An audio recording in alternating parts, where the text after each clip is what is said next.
بسم اللہ الرحمن الرحیم السلام علیکم ورحمۃ اللہ۔ Chief justice of Pakistan justice Qazi Faez عیسیٰ کو ایکسٹینشن دلوانے کے لیے ملک کے اندر پورا ڈرامہ کیا جا رہا ہے آئینی ترمیم لانے کا، جس کے لیے پورے ملک کے اندر ایک ہیجانی کیفیت پیدا کر دی گئی ہے۔ پورا ملک جو ہے اس کی جانب لگا دیا گیا ہے، کرنے کو کوئی اور کام نہیں رہ گیا اس حکومت کے پاس۔ ملک کے اندر اتنے مسائل موجود ہیں، ملک کے اندر مہنگائی ہے، ملک کے اندر بے روزگاری ہے، ملک کے اندر تباہی اور بربادی ہے، ملک کے اندر دہشت گردی ہے، امن و امان کی صورتحال بگڑ چکی ہے اور عالمی سطح کے اوپر پاکستان آئسولیشن کا شکار ہے۔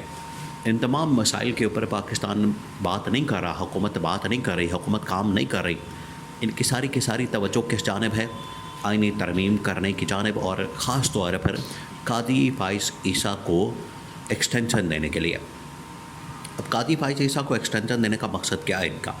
دیکھیے، قاضی فائز عیسیٰ کو ایکسٹینشن دینے کا مقصد یہ ہے کہ قاضی فائز عیسیٰ نے جو خدمات سر انجام دی ہے، قاضی فائز عیسیٰ نے جو ان کے لیے کام کیا ہے، قاضی فائز عیسیٰ نے اس حکومت کے حق میں فیصلے دیے ہیں، اس کا ریوارڈ دینا ہے قاضی فائز عیسیٰ کو، اور اس کے لیے یہ سارا ترمیم کا ڈرامہ کیا گیا ہے۔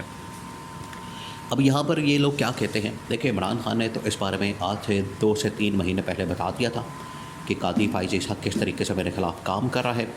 عمران خان نے تو قاضی فائز عیسیٰ کے اوپر عدم اعتماد بھی کر دیا تھا، اور عمران خان نے کہا تھا کہ یہ ابھی کے لیے قاضی فائز عیسیٰ کو استعمال نہیں کر رہے، ابھی کے لیے انہوں نے قاضی فائز عیسیٰ کو استعمال نہیں کرنا، بلکہ مستقبل کے لیے بھی انہوں نے تیاری کی ہے، اور مستقبل کے لیے قاضی فائز عیسیٰ کو ایکسٹینشن دینے کے لیے ان کا منصوبہ تیار ہے، اور اس منصوبے کے تحت انہوں نے قاضی فائز عیسیٰ کو ایکسٹینشن دینی ہے۔ اور ٹھیک 1 مہینے بعد ان لوگوں نے آئینی ترمیم کے اوپر شور مچا دیا کہ آئینی ترمیم آ رہی ہے، آئینی ترمیم آ رہی ہے، آئینی ترمیم آ رہی ہے، اور اس کے اوپر جو ہے واضح طور پر اس کے پیچھے جو مقصد تھا وہ یہ تھا کہ قاضی فائز عیسیٰ کو ایکسٹینشن دینی ہے۔ لیکن قاضی فائز عیسیٰ کی ایکسٹینشن کے اوپر ان کی اپنی اتحادی جماعت کے سربراہ بلاول بھٹو نے پانی پھیر دیا ہے۔ بلاول بھٹو نے پچھلے 2.5 سالوں کے اندر کوئی تو اس نے کام کی بات کی ہے۔ ویسے تو جب وہ منسٹر تھا، فورن منسٹر بھی تھا، اور بطور چیئرمین پارٹی پیپلز پارٹی کے طور پر جب بھی اس کی جانب سے بات کی جاتی ہے تو کبھی اس کی جانب سے کوئی ڈھنگ کی بات نہیں کی جاتی۔ ایک تو اس کی اردو کا بہت بڑا مسئلہ ہے، اس کی اردو کی سر پیر کی سمجھ نہیں آتی، اردو کا کوئی سر پیر نہیں ہے، مذکر کو مونس اور مونس کو مذکر کر دیتا ہے۔ دوسرا یہ کہ آج بلاول بھٹو نے کہا ہے کہ قاضی فائز عیسیٰ اپنے وقت کے اوپر ریٹائر ہو جائے گا، اپنے وقت کے اوپر گھر چلا جائے گا۔ اب ٹوٹل قاضی فائز عیسیٰ کے پاس اس وقت دن بچے ہیں تقریباً 30 سے 35، یہ ہیں اس کے ٹائم، وقت اور دن بچے ہیں۔ اور اگر اس میں ورکنگ ڈیز نکالا جائے، اگر اس کے اندر نکالا جائے کتنے ورکنگ ڈیز اس وقت قاضی فائز عیسیٰ کے پاس موجود ہیں، تو وہ تقریباً 20-25 دن بنتے ہیں۔ اتنا ٹائم بچ گیا ہے قاضی فائز عیسیٰ کے پاس، اور قاضی فائز عیسیٰ اب کسی صورت بھی اپنے آپ کو بچا نہیں سکتا۔ سروائیول کے لیے قاضی فائز عیسیٰ نے بڑے ہاتھ پاؤں مارے، بڑی کوشش کی۔ آج بھی قاضی فائز عیسیٰ مسلسل اس حکومت کو سیٹوں پر سیٹیں فراہم کر رہا ہے، دے رہا ہے۔ ابھی 1-2 دن پہلے بھی فیصلہ کیا گیا ہے قاضی فائز عیسیٰ نے بلوچستان کی ایک سیٹ کے متعلق، وہ بھی انہوں نے پکڑ کے نون لیگ کے حوالے کر دی ہے، پیپلز پارٹی سے چھین کے۔ جب پیپلز پارٹی نے، دیکھیں یہی وہ واردات ہے، جب پیپلز پارٹی نے قاضی فائز عیسیٰ کے اوپر عدم اعتماد کر دیا اور بلاول بھٹو نے کہہ دیا کہ نیا چیف جسٹس منصور علی شاہ ہوگا، اس کا نوٹیفیکیشن نکالنا پڑے گا، اس کی حلف برداری کی تیاری کرنی پڑے گی، اس کے اندر تمام سیاسی جماعتوں کو بلانا پڑے گا، اور قاضی فائز عیسیٰ کے ریٹائرمنٹ کے بعد جسٹس منصور علی شاہ کو چیف جسٹس بنانا پڑے گا۔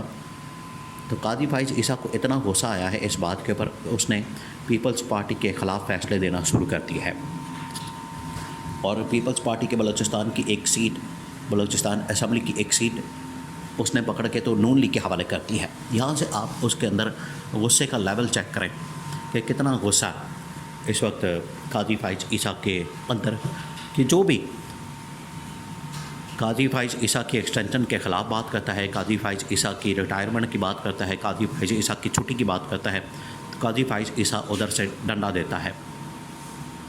اب جسٹس منصور علی شاہ کا نوٹیفیکیشن تو ہر حال میں ہونا ہے. دیکھیں آج بھی صورتحال یہی ہے اور کل بھی صورتحال یہی ہوگی. اس کے اندر رتی برابر بھی فرق نہیں آنے والا, اس کے اندر کوئی فرق نہیں پڑنے والا.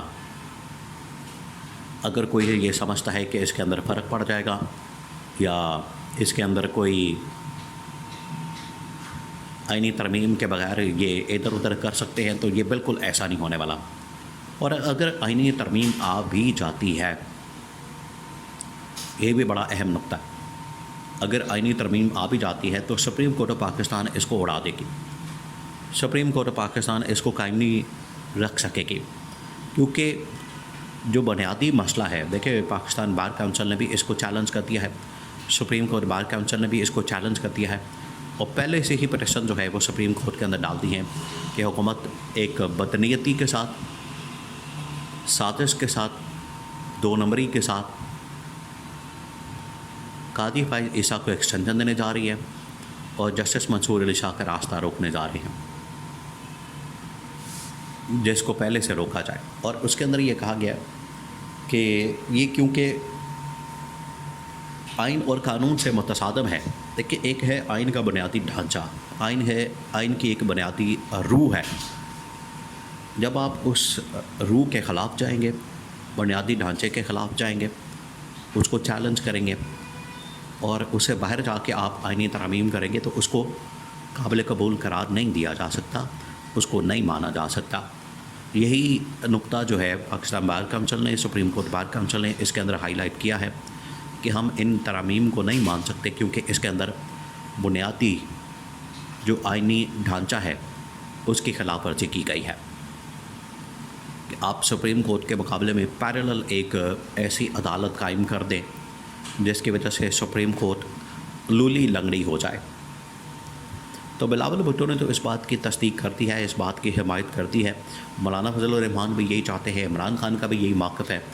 سوائے اس حکومت کے باقی تمام اسٹیک ہولڈرز جسٹس منصور علی شاہ کو بطور چیف جسٹس دیکھنا چاہتے ہیں, لیکن یہ بیچ میں صرف نون لیگ والے, نون لیگ کو پتہ ہے کہ ان کا سروائیول قاضی فائز عیسیٰ کے ساتھ جڑا ہے. اگر قاضی فائز عیسیٰ ہوگا تو ان کی حکومت کو دوام بخشا جا سکتا ہے, اس حکومت کو ٹائم مل سکتا ہے, ورنہ اس حکومت کے پلے اب کچھ نہیں بچا. تو یہ اسی طرح سے لوگوں کو ساتھ ملا کے اپنی حکومت کو قائم رکھنا چاہتے ہیں, لیکن اب یہ حربہ استعمال نہیں ہونے والا, یہ ہتھ کنڈا استعمال نہیں ہونے والا. آخر کار جسٹس منصور علی شاہ چیف جسٹس بنیں گے.